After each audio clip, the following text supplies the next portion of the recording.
Now with working on this four-wheeler, to start with, what I've done today is I did put new hand grips on.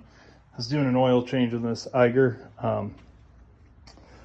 I had gasoline mixed in with the oil from the issues that I've been having, so I'm giving it fresh oil. I've already drained the oil, but I'll show you where the plug is. The plug is right there. So I just pulled that, drained it out into my pan, which was over there. Now the pain with these is I'm getting the oil filter off when I decided I should probably do this. And the oil filter is right there. It's just a pain to get to because there is a plastic that goes in here. I personally am not a big fan of working on four-wheelers because I hate taking off plastics and putting them back on. So I have that plastic off. I'm gonna go ahead and pull that out of there. I did break it free already. So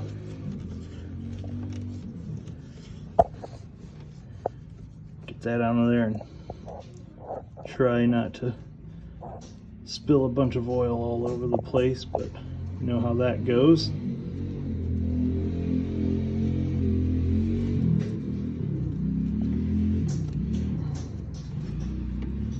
All right, it's almost there.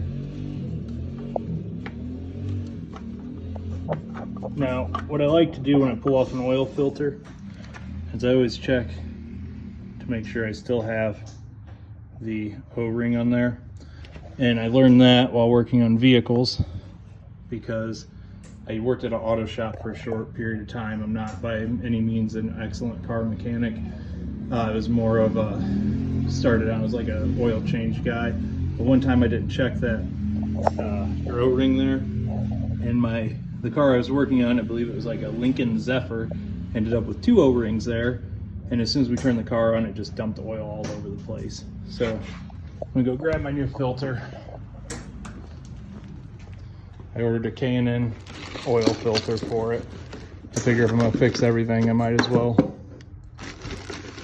go up nice. There's another four-wheeler, as you can see, that is in the middle of being worked on. I also have two snowmobiles that may be projects on here at some point.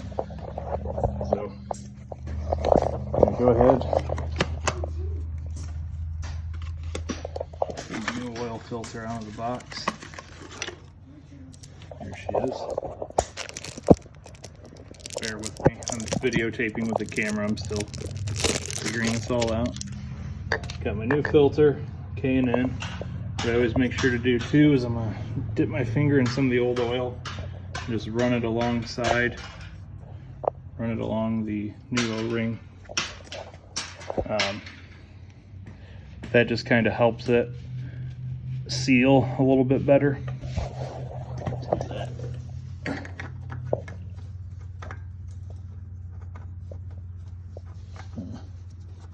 Of course, it doesn't want to get started.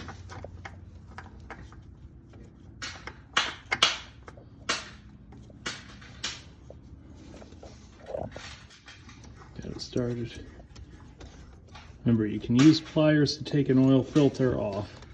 I got a pair sitting around right here that I used to break my other one free.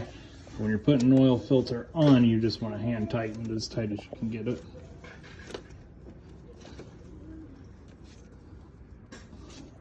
So that's it for doing an oil change on these. Then you put your plastic back in, which I'm leaving off for the time being as I have more work to do. And I will put up another video later on how to do that. But again, just a real quick walk through the oil change on these Eigers. Over here on this side, your oil is there. That's where your oil pan is. Dad, and then you're gonna walk over here. On this side you have your oil filter.